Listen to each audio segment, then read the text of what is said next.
11 ಮಂದಿ ಆರ್ಸಿಬಿ ಅಭಿಮಾನಿಗಳ ದುರಂತ ಸಾವಿಗೆ ಸರ್ಕಾರವೇ ಕಾರಣ ಎನ್ನುತ್ತಿರುವ ವಿಪಕ್ಷಗಳಿಗೆ ಡಿಸಿಎಂ ಡಿಕೆ ಶಿವಕುಮಾರ್ ತಿರುಗೇಟನ್ನ ನೀಡಿದ್ದಾರೆ. ವಿಪಕ್ಷಗಳು ಹೆಣದ ಮೇಲೆ ರಾಜಕೀಯ ಮಾಡ್ತಾ ಇವೆ. ನನ್ನ ಮೇಲೆ ಬೊಟ್ಟು ಮಾಡೋಕೆ ಏನಿದೆ? ನಾನು ಟೀಮ್ಗೆ ಕನ್ನಡ ಧ್ವಜ ನೀಡಿ ಸ್ವಾಗತ ಮಾಡಿದೆ. ಇದರಲ್ಲಿ ನಾನು ಏನು ಅಪರಾಧ ಮಾಡಿದೆ? ಪಾಪ ವಿಪಕ್ಷಗಳು ನನ್ನ ರಾಜೀನಾಮೆ ಕೇಳ್ತಾ ಇವೆ.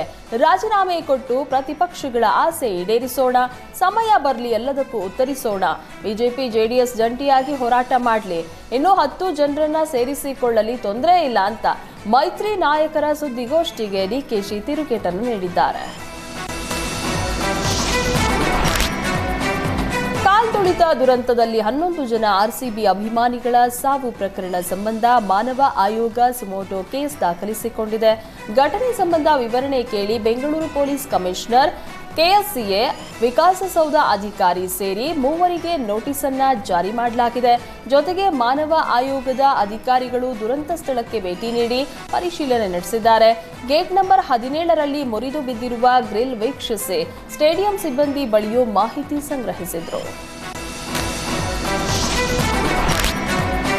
ಚಿನ್ನಸ್ವಾಮಿ ಸ್ಟೇಡಿಯಂ ಬಳಿ ಕಾಲ್ತುಳಿತ ದುರಂತ ಕೇಸ್ನಲ್ಲಿ ಕಮಿಷನರ್ ದಯಾನಂದ್ ಸೇರಿ 5 ಪೊಲೀಸ್ ಅಧಿಕಾರಿಗಳ ತಲೆದಂಡವಾಗಿದೆ. ಇದರಲ್ಲಿ ಕಮಿಷನರ್ ದಯಾನಂದ್ ಸಸ್ಪೆಂಡ್ ಖಂಡಿಸಿ ಕಾನ್ಸ್ಟೇಬಲ್ ಒಬ್ಬರು ಪ್ರತಿಭಟನೆ ನಡೆಸಿದ್ದಾರೆ. ಮಡಿವಾಳ ಠಾಣೆ ಸಿಬ್ಬಂದಿ ನರಸಿಂಹರಾಜು ಕಪ್ಪು ಪಟ್ಟಿ ಧರಿಸಿ ಅಂಬೇಡ್ಕರ್ ಫೋಟೋ ಹಿಡಿದು ವಿಧಾನಸೌಧದಿಂದ ರಾಜಭವನದವರೆಗೂ ಪ್ರತಿಭಟನಾ ಮೆರವಣಿಗೆ ನಡೆಸಿದ್ರು. ರಾಜಭವನ ಬಳಿ ವಿಧಾನಸೌಧದ ಪೊಲೀಸರು ಕಾನ್ಸ್ಟೇಬಲ್ ನರಸಿಂಹರಾಜು ಅವರನ್ನ ವಶಕ್ಕೆ ಪಡೆದರು. ಸಂಭ್ರಮಾಚರಣೆ ವೇಳೆ 11 ಮಂದಿ ಆರ್ಸಿಬಿ ಅಭಿಮಾನಿಗಳ ಸಾವು ನೋವು ತಂದಿದೆ ಅಂತ ಸಚಿವ ಚಲುವರಾಯಸ್ವಾಮಿ ಹೇಳಿದ್ದಾರೆ. ರಾಜ್ಯ, ರಾಷ್ಟ್ರ, ಅಂತಾರಾಷ್ಟ್ರೀಯ ಮಟ್ಟದಲ್ಲೂ ಕೆಲವೊಮ್ಮೆ ಇಂತಹ ಘಟನೆಗಳು ಆಗುತ್ತದೆ.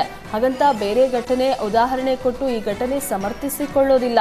ನಾವು ಏನೇ ಮಾಡಿದ್ರೂ ಕುಟುಂಬಗಳಿಗೆ ಅವರ ಮಕ್ಕಳನ್ನ ತಂದು ಕೊಡೋದಕ್ಕಾಗಲ್ಲ. ಪೊಲೀಸ್ ಇಲಾಖೆ ಸರ್ಕಾರಕ್ಕೆ ಕೆಲವು ಮಾಹಿತಿಯನ್ನ ಕೊಡೋದ್ರಲ್ಲಿ ವಿಫಲ ಆಗಿದೆ. ಹೀಗಾಗಿ ಕ್ಯಾಬಿನೆಟ್ನಲ್ಲಿ ಸುದೀರ್ಘ ಚರ್ಚೆ ನಂತರ ಅಮಾನತು ತೀರ್ಮಾನ ತೆಗೆದುಕೊಳ್ಳಲಾಗಿದೆ ಅಂತ ಹೇಳಿದರು.